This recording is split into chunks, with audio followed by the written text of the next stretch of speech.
गोवर्धन सिंह पिता करण सिंह।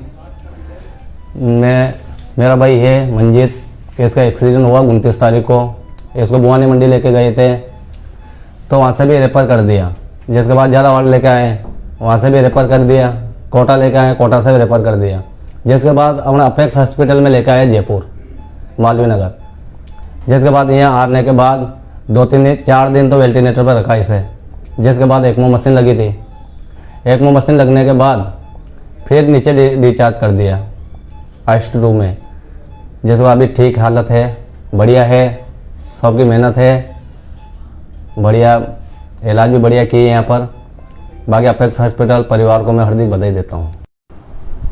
जैसा कि आपको मरीज के भाई ने बताया कि इस मरीज को बहुत सारे अस्पतालों से लेकर हमारे अपेक्स अस्पताल के अंदर पहुँचे थे।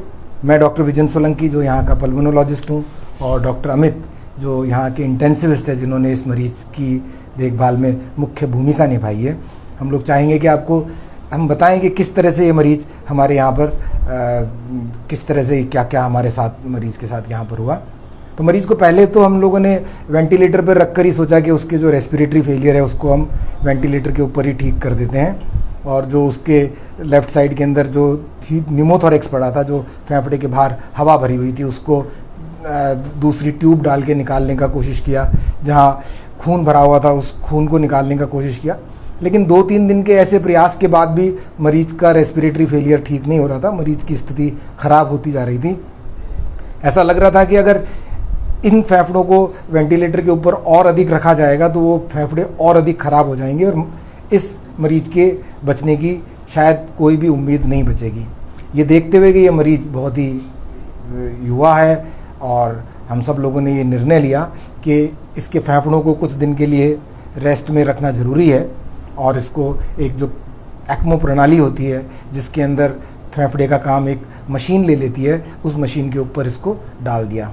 जब इस मरीज़ को ECMO मशीन के ऊपर डाला, उसके 3-4 दिन के बाद ही मरीज़ के फेफड़ों में बहुत अच्छा बदलाव आना शुरू हुआ। उसके फेफड़े कार्बन डाइऑक्साइड को निकालने लगे, उसके फेफड़े शरीर में ऑक्सीजन को पहुंचाने लगे। फिर हमने जो भी स्टैंडर्ड तरीके होते हैं ECMO से वीन करने के, उन तरीकों को इस पे लगाया और हमने पाया कि इस मरीज़ को अब ECMO मशीन से वीन किया जा सकता है। हम लोगों ने इसको ECMO मशीन पे वीन किया। फिर इसको हम लोगों को कई दिन तक वेंटिलेटरी सपोर्ट के ऊपर हालांकि रखना पड़ा। बीच में कुछ छोटे मोटे कॉम्प्लिकेशंस भी हुए। एक जगह से इसके छाती के आगे वाले भाग से कहीं से खून का रिसाव हो रहा था, वो बड़ा तेज़ी से हुआ। एक दिन हम लोगों को रात को इसको इमरजेंसी ऑपरेशन करके जहाँ से वो स्राव हो रहा था उसको भी मैनेज करना पड़ा। लेकिन अंततः ये मरीज आज खुद अपने पाँवों से चल के, बिना किसी ऑक्सीजन के सपोर्ट के, बिना किसी डिसेबिलिटी के घर जा रहा है। ये हमारे लिए अत्यंत ही हर्ष का विषय है।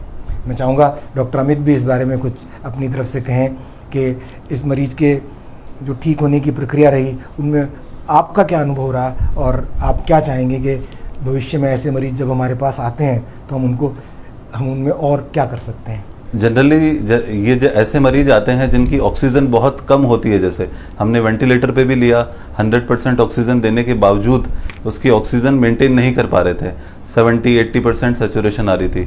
तो उनको हम क्या करते हैं, पहले रिक्रूटमेंट मैन्यूवर करते हैं, उससे भी इसकी ऑक्सीजन नहीं बढ़ पाई तो उसके बाद हम मरीज को उल्टा कर देते हैं।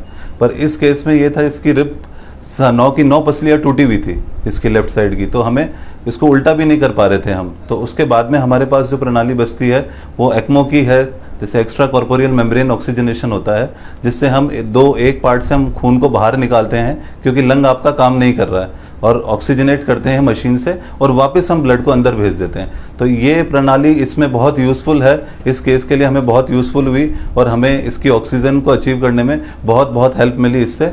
और इसके सक्सेस के बाद में भी ऑक्सीजन इसको हमने 4-5 दिन में, जैसा सर ने बताया, हमने विनिंग कर ली, इसकी ECMO से आउट कर लिया।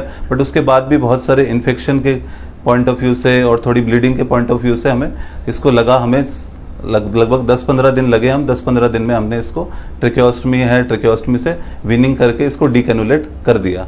तो ये प्रणाली बहुत यूज़फुल है ट्रॉमा के पेशेंट में जनरली ऑक्सीजन की कमी होती है, तो इसको हम सक्सेसफुली हमने इसको यूज़ किया। के बीच में हमें बीच में जब शुरू में ये आया था तो इसकी किडनी पे भी इंजरी हुई थी, तो उसमें किडनी पे जनरली उसको ट्रॉमा के केसेस में रेब्डोमाइलिसिस हो जाता है, तो उस कारण से किडनी पे इंजरी हुई थी, तो उस कारण से इसको हमें डायलिसिस पे भी लेना पड़ा।